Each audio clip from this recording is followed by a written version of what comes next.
গ্রাম থেকে আসার পথে আপনার দুই বাড়ি থেকে টুকটাক জিনিসপত্র এনেছিলাম। তো শ্বশুরবাড়ি থেকে কবিতরের বাচ্চা তিনটা দিয়েছিল, আর আমার মা দিয়েছিল দেশি মোরগ।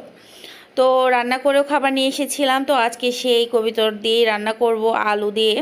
তো এই রান্নাটা আমার কাছে খুবই ভালো লাগে। তো খালি ভুনা কবিতর কিন্তু করলে দেখা যায় যে হয় না, মানে অল্পতেই শেষ হয়ে যায়। তো ভাবলাম একদম দেশি ছোট আলু সেদ্ধ বসিয়ে দিয়েছি। এটা জাস্ট শুধু ছিলে তেলে ভেজে মাংসর সঙ্গে রান্না করব। তো তার আগে হচ্ছে আলু সেদ্ধ বসিয়ে দিয়ে এখানে কিন্তু হচ্ছে কাঁকরুলটা ভাজি করে নিচ্ছি। ছেলের আবদারে আজকে হচ্ছে কচুর পাতার ভর্তা করব। তার নাকি কচুর পাতার ভর্তা খুবই মজা লেগেছে। আমি কিন্তু আগে কচুর পাতা একদিন ভর্তা করেছিলাম, সেটা খেয়ে সে খুবই পছন্দ করেছে, আবার রান্না করতে বলেছে। আবার এই কাঁকরুল ভাজিও সেম। কাঁকরুল ভাজিটাও আমি গত ভিডিওতে শেয়ার করেছি আপনাদের সঙ্গে। তো এইটাও করার পর তার এইটাও ভালো লেগেছে, তো বাধ্য হয়ে আজকে দুইটাই রান্না করতেছি তার পছন্দের। আর অনেক দিন ধরে হচ্ছে কবিতরের মাংস খাবো খাবো বলে প্রায় বাসা থেকে, মানে গ্রাম থেকে আসছি 15 দিনে বেশি হয়ে যাচ্ছে, প্রায় 20 দিনের মতো। তো এখন হচ্ছে কবিতরগুলো খাওয়া হয় নাই, ভাবলাম যে কবিতরের বাচ্চাগুলো এখন হচ্ছে খাওয়া যাক, তা না হলে বেশি দিন রাখলে আবার টেস্টটা নষ্ট হয়ে যায়।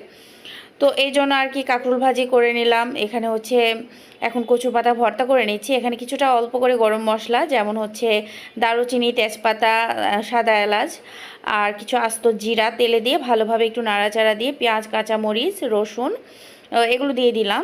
তো দিয়ে দেওয়ার পর এটা লাল লাল করে ভেজে নিব। আর কাঁকরোল ভাজিটা কিন্তু খুবই সিম্পল আর নর্মালভাবে আগে ঝাল লবণ হলুদ দিয়ে মাখিয়ে রেখেছিলাম, পরে তেলে হচ্ছে আপনার ওই যে আস্ত জিরা দিয়ে তারপরে হচ্ছে কাঁকরুল ভাজি, মানে কাঁকরুলটা মাখিয়ে রেখেছিলাম সেটা দিয়ে দিয়েছিলাম। তো দিয়ে দেওয়ার পর ভালোভাবে নাড়াচাড়া করে ওইটা ওই পাশে হচ্ছে, এখন হচ্ছে আমি কচুর ভর্তাটা বানিয়ে নিচ্ছি। তো এখন হচ্ছে সুন্দরভাবে শাকগুলো দিয়ে দিলাম, দিয়ে দেওয়ার পর হচ্ছে আস্তে আস্তে সবগুলো দিয়ে দিলাম। আর শাকে হতো মরিচ তো কাঁচাই দিয়েছি, শুধু হলুদ আর লবণ পরিমাণ মতো দিয়ে রান্না করে নিচ্ছি।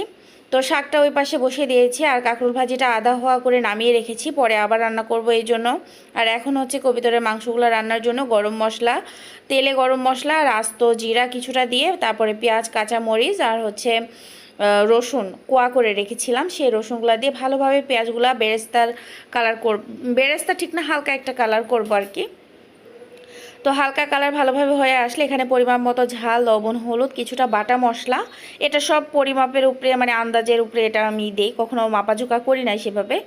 তো আমার দুইটা কবিতর এখানে রান্না করতেছি, আর আলু কিছুটা সেদ্ধ করে এর সঙ্গে রান্না করব। তো মশলাটা একদম কষানো হয়ে গিয়েছে, পানি দিয়ে ভালোভাবে কষিয়ে নিয়েছিলাম। আর এখন হচ্ছে ভালোভাবে এই যে মাংসগুলোর থেকে যে পানিটা বের হবে সেটা আমি শুকিয়ে নিব।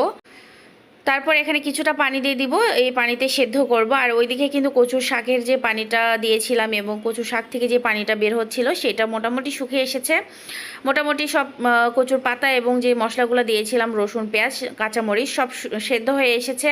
এ পর্যায়ে যে ডাল ঘুটনি দিয়ে ভালোভাবে এটাকে ঘুটে ভর্তা বানাচ্ছি।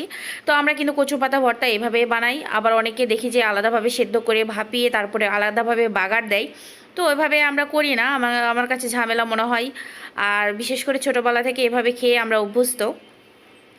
তো এখন হচ্ছে কবিতরের পানিগুলো একদম শুকিয়ে ফেলে তারপরে সেদ্ধর জন্য পানি দিয়ে দিয়েছিলাম। তো এই যে সেদ্ধর পানিটা একদম শুকাচ্ছে, আর ওইদিকে কচুর পাতার ভর্তাটা একদম, মানে পানি শেষ করে হচ্ছে পানি একদম শুকনা করে এটাকে নামিয়ে নিব।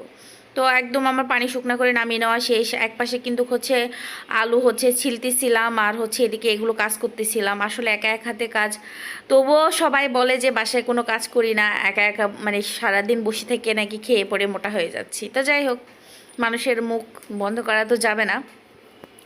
তো একটি কয়রা বসিয়ে দিয়েছিলাম, কয়রাটা ভালোভাবে গরম হয়ে আসলে তেল আর হচ্ছে লবণ দিয়ে ভালোভাবে কয়রাটা আরও ভালোভাবে গরম করে নেওয়ার পর, তো যে আলুগুলো সেদ্ধ করে ছিলে রেখেছিলাম, এটা খুবই ছোট ছোট আলু, দেশি আলু।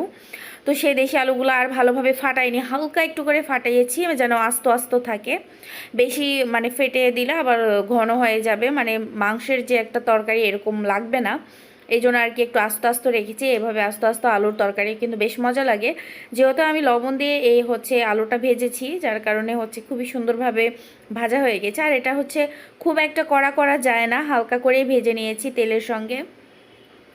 তারপরে এখন সুন্দরভাবে হচ্ছে ঝোলটা হচ্ছে ঝোল বলতে এটা হচ্ছে কষানোর জন্য পানি দিয়েছি, বেশ ভালোভাবে কষাবো। আর এখানে কাঁকরোল ভাজিটা, কচু পাতার ভর্তা যেহেতু হয়ে গিয়েছে, এখন কাঁকরোল ভাজিটা আরও ভালোভাবে ভেজে দিব। তো কাঁকরোল ভাজির মাঝে কিন্তু হচ্ছে পেঁয়াজ আর কাঁচামরিচ দিয়েছিলাম। তো আধা হওয়া হইলে পেঁয়াজ কাঁচামরিচ দিলে বেশি ভালো হয়। আর এদিকে কিন্তু আমার মাংসের যেই পানি সেদ্ধর জন্য দিয়েছিলাম বা হচ্ছে কষানোর জন্য দিয়েছিলাম, সেই কষানোটা একদম কমপ্লিট হয়ে যাচ্ছে। এখন হচ্ছে ঝোলের পানি দিব। তো ঝোলের পানি দিয়ে জাস্ট এটা ভালো করে ফুটালেই রান্না একদম কমপ্লিট। আমার কাঁকরোল ভাজিও হয়ে গিয়েছে। এখন ঝোলের তরকারিটাও ভালোভাবে ফুটে এসেছে টালা জিরার গুঁড়া দিয়ে। এখন এটা নামিয়ে নিব। তো আজকের রান্না কিন্তু আমার কাছে খুবই ভালো লেগেছে। আমি কিন্তু অলরেডি চেক করেছি, খুবই মজা ছিল। তো আজকের রেসিপি আপনাদের কাছে কেমন লেগেছে অবশ্যই কমেন্টে জানাবেন। ভালো লাগলে লাইক কমেন্ট শেয়ার বেশি করে সবাইকে দেখার সুযোগ করে দিবেন, আর সাবস্ক্রাইব করে আমার পাশে থাকবেন। দেখা হচ্ছে নেক্সট ভিডিওতে। আল্লাহ হাফিজ।